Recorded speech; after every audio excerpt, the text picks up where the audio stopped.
అందరూ కూడా నమో భగవతే నారసింహాయ అనే మంత్రం చెప్పాలి. మన మాపుళ్ళ స్వామి వారు పలికించాలి. ఒకసారి అది నేను శ్లోకం చెప్తాను కాబట్టి. చక్రధ్వజం అంకుశపాశయుక్తం చతుర్భుజం భీకర సింహవక్త్రం నేత్రత్రయాలంకృత నిర్మలాంగం నమామి సౌదర్శన నారసింహం. ఓం నమో భగవతే లక్ష్మీ నారసింహాయ. లక్ష్మి లేదు, ఓం నమో, ఓం లేదు, ప్రణవరహితం. నమో భగవతే సుదర్శన నారసింహాయ. నమో భగవతే సుదర్శన నారసింహాయ. అబ్బాయితో పాటు అందరూ పలకాలి. ఓం వజ్రనఖాయ విద్మహే దీప్తదంకృష్టాయ ధీమహి తన్నో నారసింహ ప్రచోదయాత్. స్వాహా. చక్రద్వయం అంకుశపాశయుక్తం చతుర్భుజం భీషణ సింహవక్త్రం నేత్రత్రయాలంకృత నిర్మలాంగం నమామి సౌదర్శన నారసింహం. నమో భగవతే సుదర్శన నారసింహాయ. వజ్రనఖాయ విద్మహే దీక్ష్ణదంకృష్టాయ ధీమహి తన్నో నారసింహ ప్రచోదయాత్. స్వాహా. చక్రద్వయం అంకుశపాదయుక్తం చతుర్భుజం భీషణ సింహవక్త్రం నేత్రత్రయాలంకృత నిర్మలాంగం నమామి సౌదర్శన నారసింహం. నమో భగవతే సుదర్శన నారసింహాయ. వజ్రనఖాయ విద్మహే దీక్ష్ణదంకృష్టాయ ధీమహి తన్నో నారసింహ ప్రచోదయాత్. స్వాహా. చక్రద్వయం అంకుశపాదయుక్తం చతుర్భుజం భీషణ సింహవక్త్రం నేత్రత్రయాలంకృత నిర్మలాంగం నమామి సౌదర్శన నారసింహం. నమో భగవతే సుదర్శన నారసింహాయ. వజ్రనఖాయ విద్మహే దీక్ష్ణదంకృష్టాయ ధీమహి తన్నో నారసింహ ప్రచోదయాత్. స్వాహా. చక్రద్వయం అంకుశపాశయుక్తం చతుర్భుజం భీకర సింహవక్త్రం నేత్రత్రయాలంకృత నిర్మలాంగం నమామి సౌదర్శన నారసింహం. నమో భగవతే సుదర్శన నారసింహాయ.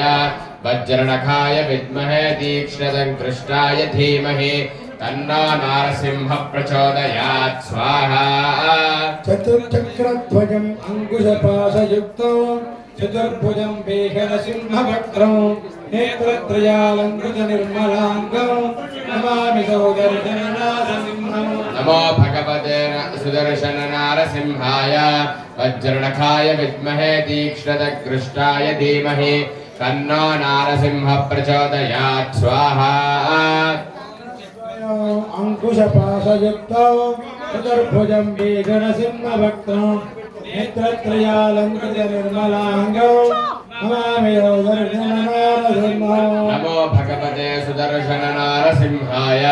వజ్రనఖాయ విద్మహే తీక్ష్ణదకృష్టాయ ధీమహి తన్నో నారసింహ ప్రచోదయాత్. స్వాహా.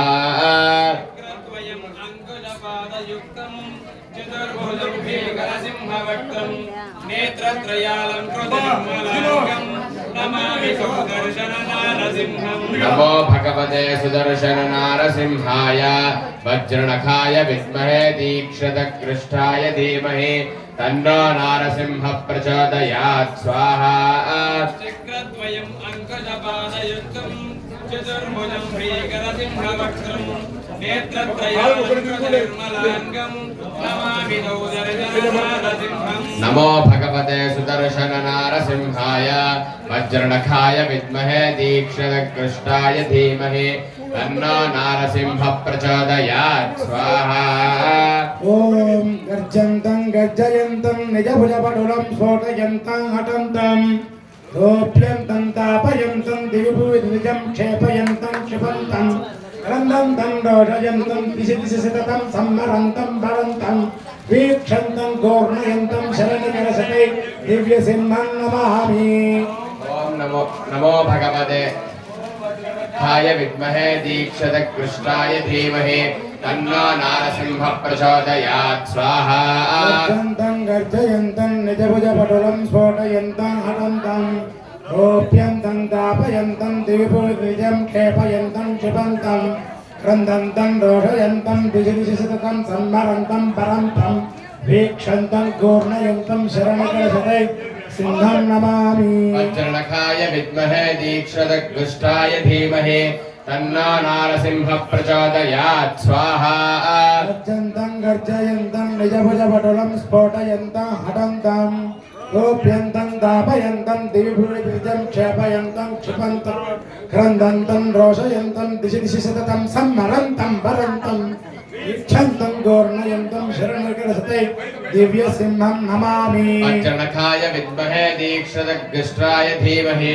तन्नो नारसिंह प्रचोदयात् स्वाहा गर्जन्तं गर्जयन्तं निजभुजपटुलं स्फोटयन्तं हटन्तं रोप्यन्तं दापयन्तं दिविभुजं क्षेपयन्तं क्षिपन्तं क्रन्दन्तं रोषयन्तं दिशि दिशि सततं सम्मरन्तं वीक्षन्तं घूर्णयन्तं शरणकरशतै दिव्यसिंहं नमामि। वज्रनखाय विद्महे दीक्षदग्गुष्टाय धीमहि तन्नो नारसिंह प्रचोदयात् स्वाहा गर्जन्तं गर्जयन्तं निजभुजपटुलं स्फोटयन्तं नटन्तं रोप्यन्तं तापयन्तं दिविभुजं क्षेपयन्तं क्षिपन्तं क्रन्दन्तं रोषयन्तं दिशि दिशि सततं सम्मरन्तं भरन्तं वीक्षन्तं घूर्णयन्तं शरणकरशतै दिव्यसिंहं नमामि। वज्रनखाय विद्महे दीक्षदग्गुष्टाय धीमहि तन्नो नारसिंह प्रचोदयात् स्वाहा गर्जन्तं गर्जयन्तं निजभुजपटुलं स्फोटयन्तं हटन्तं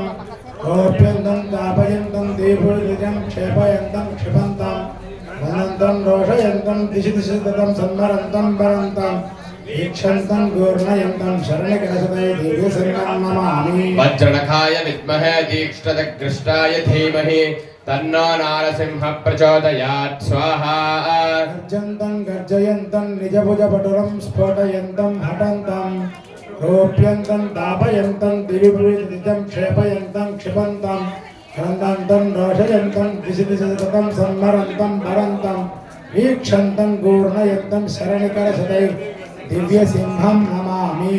वज्रनखाय विद्महे दीक्षदग्गुष्टाय धीमहि तन्नो नारसिंह प्रचोदयात् स्वाहा गर्जन्तं गर्जयन्तं निजभुजपटुलं स्फोटयन्तं हटन्तं रोप्यन्तं तापयन्तं दिवि भुवि दितिजं क्षेपयन्तं क्षिपन्तं क्रन्दन्तं रोषयन्तं दिशि दिशि सततं संहरन्तं भरन्तं वीक्षन्तं घूर्णयन्तं शरणकरशतै दिव्यसिंहं नमामि। ओम वज्रनखाय विद्महे दीक्षदग्गुष्टाय धीमहि तन्नो नारसिंह प्रचोदयात् स्वाहा गर्जयन्तं निजभुजपटलं स्फोटयन्तं हटन्तं रोप्यन्तं तापयन्तं दिवि भुवि दिजितं क्षेपयन्तं क्षिपन्तं क्रन्दन्तं रोषयन्तं दिशि दिशि सततं संहरन्तं वरन्तं वीक्षन्तं घूर्णयन्तं शरणकरशतै दिव्यसिंहं नमामि।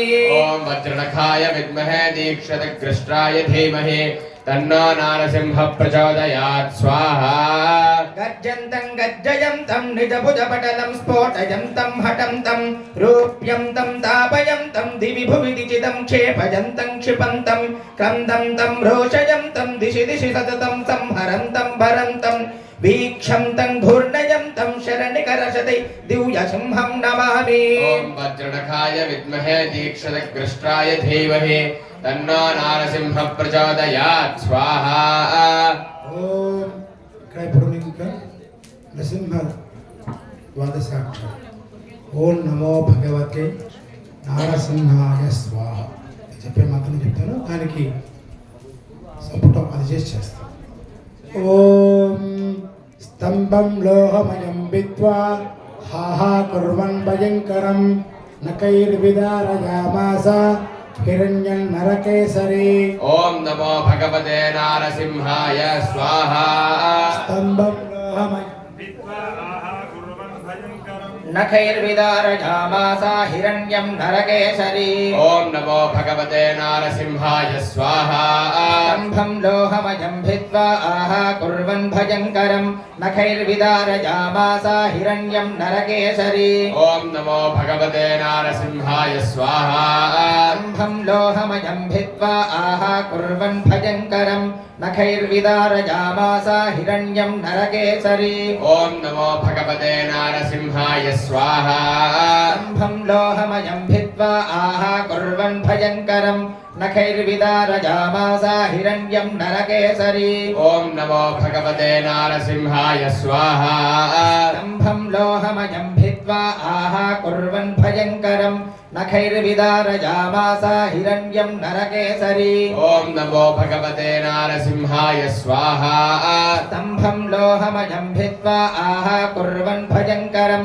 नखैर्विदारयामासा हिरण्यं नरकेसरी ॐ नमो भगवते नारसिंहाय स्वाहा स्तम्भं लोहमयं भित्त्वा आहा कुर्वन् भयङ्करं नखैर्विदारयामासा हिरण्यं नरकेसरी ॐ नमो भगवते नारसिंहाय स्वाहा स्तम्भं लोहमयं भित्त्वा आहा कुर्वन् भयङ्करं नखैर्विदारयामासा हिरण्यं नरकेसरी ॐ नमो भगवते नारसिंहाय स्वाहा ఇక్కడ మీరందరూ కూడా వింటున్నారు ఇవన్నీ నరసింహంలో విశేషమైన మంత్రాలు. సహజంగా మన కుటుంబంలో నాన్నగారు అమ్మగారు అంటే చాలా పిల్లలకి చాలా మక్కువ. అమ్మ ఒక్కసారి కోపపడింది అనుకోండి, మనం తట్టుకోలేము. నాన్న ఇంకొంచెం కోపపడ్డాడు అనుకోండి, అమ్మ నాన్న ఒకేసారి కోపపడరు సహజంగా.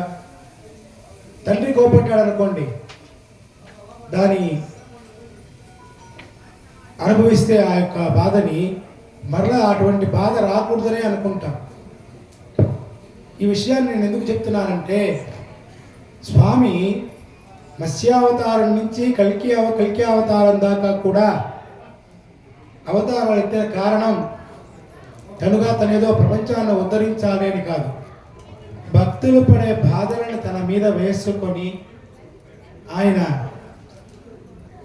ఆ శాపాలని వరాలుగా భక్తుల్ని కాపాడి తనను శిక్షించుకున్నాడు. గట్టిగా చెప్పాలి అంటే దీనికి అంబరీషోపాఖ్యానాన్ని మనం తీసుకున్నాము అంటే మనకి దశావతారాలు ఎందుకు వచ్చాయనే విషయం తెలుస్తుంది. తద్వారా నరసింహావతారాన్ని మనం తెలుసుకోవచ్చు. అంబరీషుడు కదా అందరికీ తెలిసి ఉంటుంది, మీకు తెలుసుకుందాం.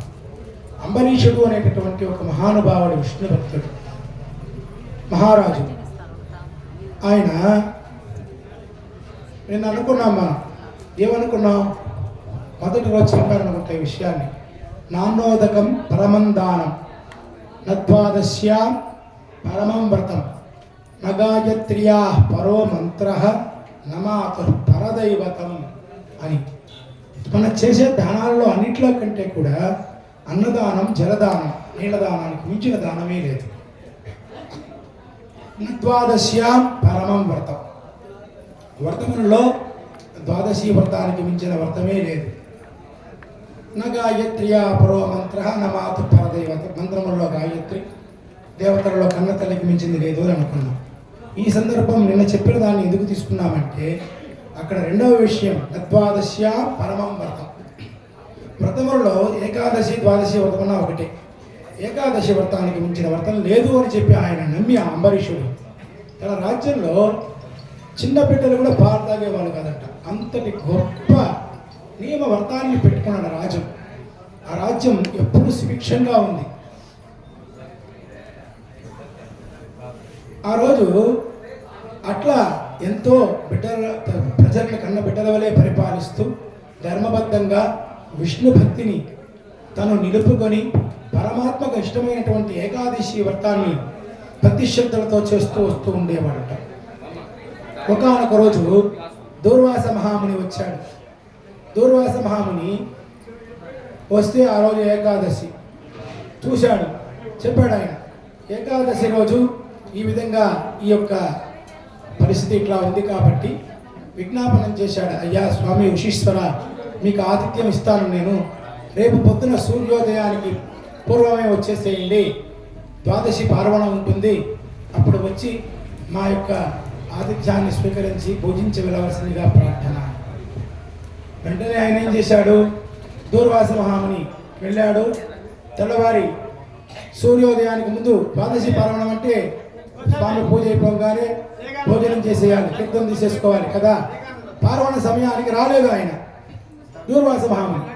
దూర్వాస మహాముని అంటేనే పెద్ద కోపం, మీకు అందరికీ తెలుసు. దూర్వాస మహాముని ఏ అంశంలో పుట్టినవాడు? రుద్రాంశంలో పుట్టినవాడు.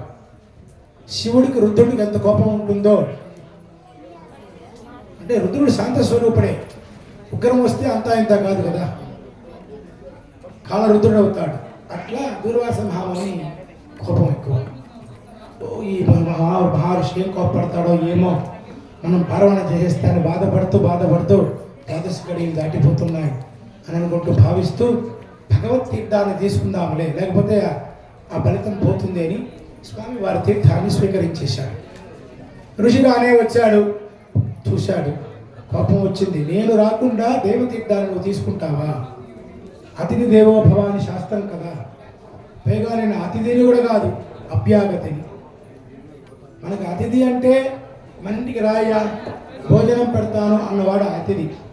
అభ్యాగతి అంటే పిలవకుండా వచ్చేవాడు.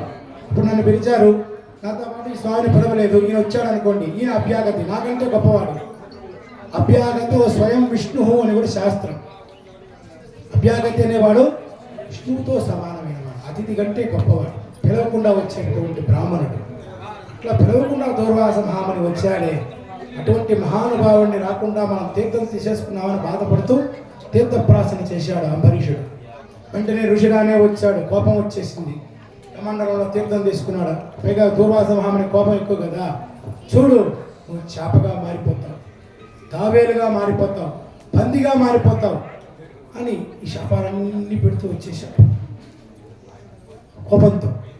అంతే, ఈయన నారాయణ స్మరణ, నారాయణుడు తప్ప. నారాయణం విపుంశాంతం ప్రణవార్థ ప్రకాశకం శ్రీ భూ సహితం ఆనందం హృత్పద్మే శతతం భజే అన్నట్టు నారాయణునే హృదయంలో లక్ష్మీనారాయణ నిలుపుకొని ధ్యానిస్తున్నాడు. ఎప్పుడైతే ఈ శాపాలు పెట్టాడో, భక్తపరాధీనుడు కదా స్వామి, వెంటనే ఈ శాపాలన్నీ ఒక యాంగిల్లో తగిలి మన విష్ణువుకి చేరుతున్నాయి. ఈయనకు తగలలేదు. ఈయన సుదర్శన చక్రం కాస్తూ ఉంది, చక్రాయుధం. సరే, ఎంతటితో అయిపోయింది. వెంటనే చక్రాయుధం వెంబడించేటట్టు స్వామి దాన్ని సంకల్పించాడు. దూర్వాస మహాముని చక్రం తోముకుంది, శివుడి దగ్గరికి పోయాడు, బ్రహ్మ దగ్గరికి పోయాడు, ఆఖరికి శరణాగతి అంబరీషుడినే వేరాడు. ఇవన్నీ ఇట్లా ఉండగా మనం ఎందుకు చెప్తున్నామంటే ఈ విషయాన్ని, ఆ భక్తులకు తగిలినటువంటి శాపాలు ఏమైతే ఉందో అతంతా గ్రహించాడు. అందువల్ల ఆయన చాపగా పుట్టాడు. ఆయనకి ఎందుకంటే కర్మ చాపగా పుట్టాల్సిన బాధ. కూర్మ రూపంలో పుట్టాడు, ఒక పంది రూపం, వరాహ రూపాన్ని ఎత్తాడు. ఒక్కొక్క అవతారాన్ని ఆయన ఎత్తిన ఆయన సాక్షాత్ సర్వేశ్వరుడు కాబట్టి దానికి ఒక సార్థకత కల్పించుకున్నాడు. నువ్వు సగం సింహంలాగా, మృగంలాగా, సగం మనిషిలాగా పుట్టుగా కానీ శాపం పెట్టాడు. ఆ శాపాన్నే నరసింహంగా ఎత్తుకున్నాడు. నువ్వు సాధారణమైనటువంటి మనిషిగా పుట్టుగాక అన్నాడు. రామావతారంగా ఎత్తుకొని ఏ మాయలు మర్మములు చేయకుండా ధర్మం కోసం నిలబడి అష్ట కష్టాలు పడి అరణ్యానికి పోయాడు. యాదవుడిగా పుట్టుగాక అన్నాడు, కృష్ణుడిగా గొల్లవాడిగా పుట్టాడు.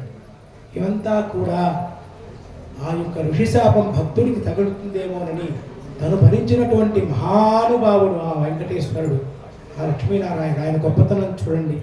ఆయనకు భక్తులే పరమావధి.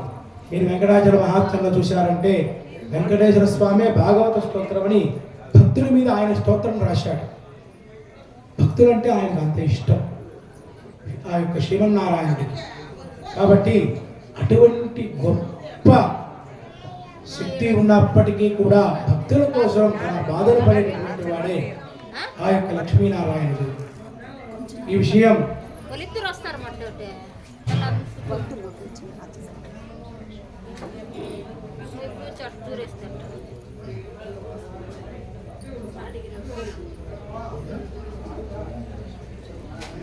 కాబట్టి ఈ విధంగా పరమాత్మ నరసింహావతారం గురించి చెప్తూ ఈ విషయం అంతా చెప్పుకుంటున్నాం. నరసింహస్వామికి ఇప్పుడు మంచి మంచి హోమాలు చేశాం మనం. నరసింహావతారం గొప్ప విషయం ఏమిరానంటే, కొన్ని ఇప్పుడు రామ కృష్ణ అవతారాలు సంపూర్ణ అవతారాలు అంటారు. తల్లి గర్భంలో జన్మించి తను మానవుడుగా సంపూర్ణత్వం చెందాడు. కానీ నరసింహావతారం, వరాహ అవతారం, వీటి ఆవేశ అవతారములు అంటారు. నేను ముందు ఏం చెప్పాను, తల్లిదండ్రులకు కోపం వస్తే మన బిడ్డలు ఎట్లా తట్టుకోలేమో అట్లా ఆవేశ అవతారాలకి శక్తి ఎక్కువ. కోపం వచ్చినప్పుడు అబ్బా నేను ఒకసారి చూడలేనయా మా నాయనేమో, మా నాయన అంటే భయం అంటులా కొంతమంది. అట్లనే నృసింహావతారం చాలా భయంకరమైనది. నృసింహోపాసన, వరాహోపాసన అంటే ప్రమాదకరంతో కూడింది. ఏమాత్రం తేడా వచ్చినా మనకి దెబ్బ పిచ్చి పెట్టిపోతాం. నాకు తెలిసినంత వరకు నేను చదివిన శాస్త్ర ప్రకారం నృసింహస్వామి విషయంలో కానీ వరాహస్వామి విషయంలో కానీ అపచారం చేసిన ఆ మంత్రముడు చక్కగా చేయకపోతే మనకు మెంటల్ వచ్చేది గ్యారంటీ, పిచ్చి వస్తుంది, కుటుంబం ఎదగదు. కాబట్టి అందరికి వచ్చేది మేము ఇంత కత్తి మీద సాము లాంటిది. స్వామి ఏంది హోమం చేస్తాడు సంభావం తీసుకుపోతాడని కాదు. ఈ పాపం కడుక్కునే దానికి నేను పోయి మళ్ళీ కొండ మీద కొంచెం జపం చేసుకుంటాను. ఎవరైనా అంతే, యజ్ఞం చేయడం కాదు, యజ్ఞం వల్ల మీకు ఫలితం కలుగుతుంది, మాకు పాపమే వస్తుంది. ఇష్టలో ఒకరంత మార్పు వచ్చినా ఆ మార్పులు ఏవైతే ఉంటాయో దానికి మళ్ళీ ప్రాయశ్చిత్తం చేసుకుంటూ ఉంటాం. మన స్వామివారికి, మాపల్లి స్వామివారికి ఈ విషయాలను తెలుసు. కాబట్టి ఈ యజ్ఞ కార్యక్రమంలో మీరందరూ కూడా చక్కగా పాల్గొనాలి, మీకందరికీ కూడా మంచి జరగాలని మా తపన. కాబట్టి లక్ష్మీ నృసింహస్వామి యొక్క నారసింహ హోమంలో ఈ నృసింహస్వామిది ఆవేశ అవతారం కాబట్టి ఫలితం కూడా తొందరగానే ఉంటుంది. సుదర్శన నరసింహం అందరూ ఎందుకు చేస్తున్నారంటే తొందరగా ఫలితాన్ని ఇచ్చేది సుదర్శన నరసింహం. అందుకనే సుదర్శనుడు ఎట్లరా అంటే అమ్మవారి లాగా. అమ్మవారికి నిత్యానపాయిని అని పేరు. మీరు సహస్రనామా చెప్తాడు, భగవన్నారాయణాభిమతాను రూప స్వరూప రూప గుణ విభవ ఐశ్వర్య క్షీరాది అనవధిక అతిశయ సంకేయ కళ్యాణ గుణగణం అన్నట్టు ఎప్పుడు కూడా భగవంతుడు ఎక్కడైనా పుడితే వెంటనే అమ్మవారు పుడతారు. ఆయన డబ్బుండేవాడిగా పుడితే ఈమె కూడా ఆయన కలుసుకునే దానికి ఏదో ఒక రూపంలో పుడుతూ ఉంటుంది. ఆయన చీమగా పుడితే ఆమె చీమగా పుడుతుంది, ఆయన పాముగా పుడితే ఈమె పాముగా పుడుతుంది. విష్ణువును ఒక్క నిమిషం కూడా వదలకుండా ఆయన్ని అనుసరిస్తూ ఉంటుంది. కాబట్టి ఆమె నిత్యానపాయిని అన్నారు. అదేవిధంగా చక్రం కూడా అంతే. సుదర్శన చక్రం కూడా స్వామిని అనుసరిస్తూ ఉంటాడు. రాముడు రామావతారాన్ని ఎత్తితే ఆయన కోదండంలో చేరాడు సుదర్శనుడు. అందుకని రామబాణానికి తిరుగులేదు, ఎందుకంటే చక్రం కాబట్టి. రామబాణం ఏంది? సుదర్శన చక్రం. ఈ విషయాన్ని మనకి సుదర్శన శతకంలో ఆ కోరేసింహాములు చాలా విశేషంగా చెబుతూ ఉంటారు.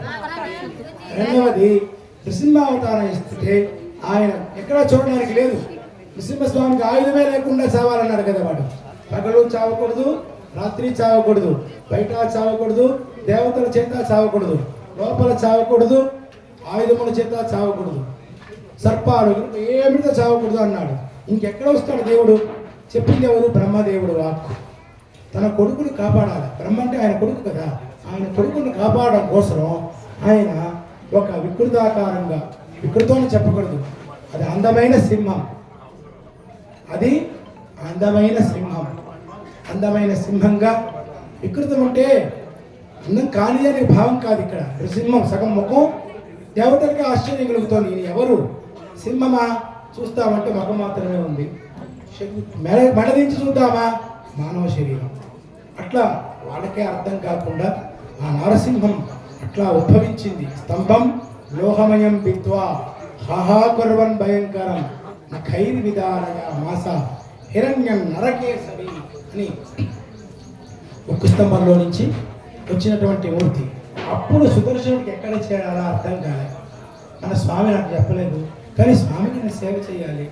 రామావతారంలో అయితే పొదండలో చేరాలి. అప్పుడు ఆయన గోడు కనిపించాడు, గోడలో చేరిపోయాడు సుదర్శనుడు. ఎప్పుడైతే సుదర్శనుడు గోడలో చేరాడో చీల్చేసింది. సంహారం ఎవరి దాకా అయింది? సుదర్శనుడి ద్వారానే అయింది, హిరణ్యకశిపుడి సంహారం. కాబట్టి ఈ విధంగా పరమాత్మ రకరకాలైనటువంటి ఆయుధముల రూపంలో ఆ సుదర్శనుడు మారి మారి మారి మారి దుష్ట శిక్షణ, శిష్ట రక్షణ, భక్త సంరక్షణ చేసినటువంటి ఎన్నో విశేషమైనవన్నీ కూడా మన నరసింహావతారంలో తెలుసుకోవచ్చు. అటువంటి నరసింహావతారంలో ఈ మంత్రం చేసినా కూడా నరసింహ స్వామిని చేశామంటే సుదర్శనం చేసినట్టే. ఎందుకంటే నరసింహ అంటే చాలు సుదర్శనం వచ్చేస్తాడు. అందుకనే వాళ్ళకి ఇద్దరికీ కూడా ఒక దగ్గర సంబంధం. సుదర్శనుడు వేరు కాదు, నరసింహం వేరు కాదు. సుదర్శన నారసింహుడనే అందుకనే పేరు. ఎందుకయ్యా సుదర్శనుడు ముందు చెప్పి నరసింహాన్ని తర్వాత చెప్పారంటే సుదర్శనుడే నరసింహుడు, నరసింహుడే సుదర్శనుడు. చూసేదానికి మనకు భేదం కనబడుతుంది. అటువంటి నరసింహ హోమం ఇంకొన్ని మంత్రములతో మనం చేసుకొని నరసింహ పూర్తయిన తర్వాత సుదర్శనాన్ని చేద్దాం. ఓం ఉగ్రం వీరం మహావిష్ణుం జనంతం సర్వతోముఖం ప్రసన్నం భీషణం భద్రం మర్త్యార్మర్త్యర్నమామ్యహం స్వాహా. ఓం ఉగ్రం వీరం మహావిష్ణుం జ్వలంతం సర్వతోముఖం నృసింహం భీషణం భద్రం మృత్యోర్మృత్యుర్నమామ్యహం స్వాహా. ఓం ఉగ్రం వీరం మహావిష్ణుం జ్వలంతం సర్వతోముఖం నృసింహం భీషణం భద్రం మృత్యోర్మృత్యుర్నమామ్యహం స్వాహా. ఓం ఉగ్రం వీరం మహావిష్ణుం జ్వలంతం సర్వతోముఖం నృసింహం భీషణం భద్రం మృత్యోర్మృత్యుర్నమామ్యహం స్వాహా. ఓం ఉగ్రం వీరం మహావిష్ణుం జ్వలంతం సర్వతోముఖం నృసింహం భీషణం భద్రం మృత్యోర్మృత్యుర్నమామ్యహం స్వాహా. ఓం ఉగ్రం వీరం మహావిష్ణుం జ్వలంతం సర్వతోముఖం నృసింహం భీషణం భద్రం మృత్యోర్మృత్యుర్నమామ్యహం స్వాహా. ఓం ఉగ్రం వీరం మహావిష్ణుం జ్వలంతం సర్వతోముఖం నృసింహం భీషణం భద్రం మృత్యోర్మృత్యుర్నమామ్యహం స్వాహా.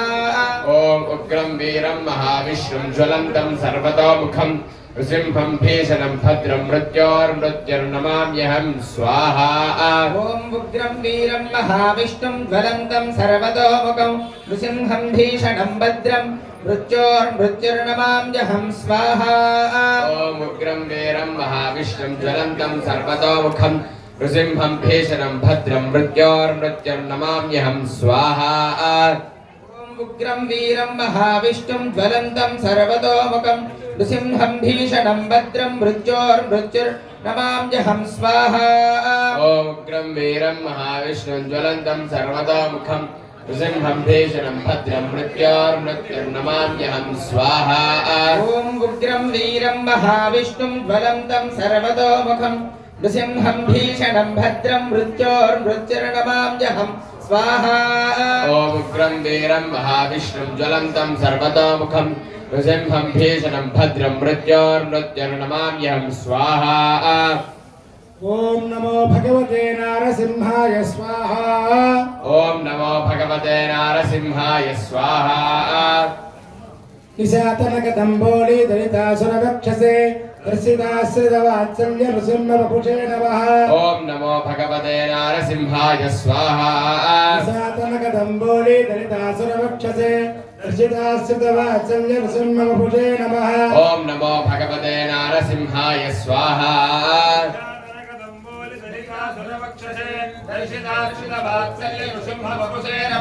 ఓం నమో భగవతే నారసింహాయ స్వాహా. దర్శితాశ్రితవాత్సల్య నృసింహవపుషే నమః. ఓం నమో భగవతే నారసింహాయ స్వాహా. కదంబోళి దళితాసురవక్షసే దర్శితాశ్రితవాత్సల్య నృసింహవపుషే నమః. ఓం నమో భగవతే నారసింహాయ స్వాహా. కదంబోళి దళితాసురవక్షసే దర్శితాశ్రితవాత్సల్య నృసింహవపుషే నమః. ఓం నమో భగవతే నారసింహాయ స్వాహా. కదంబోళి దళితాసురవక్షసే దర్శితాశ్రితవాత్సల్య నృసింహవపుషే నమః. ఓం నమో భగవతే నారసింహాయ స్వాహా. కదంబోళి దళితాసురవక్షసే దర్శితాశ్రితవాత్సల్య నృసింహవపుషే నమః. ఓం నమో భగవతే నారసింహాయ స్వాహా. ఓం నమో నారసింహాయ స్వాహా. ఓం నమో నారసింహాయ స్వాహా. 28 సార్లు. ఓం నమో నారసింహాయ స్వాహా. ఓం నమో నారసింహాయ స్వాహా. ఓం నమో నారసింహాయ స్వాహా. ఓం నమో నారసింహాయ స్వాహా. ఓం నమో నారసింహాయ స్వాహా.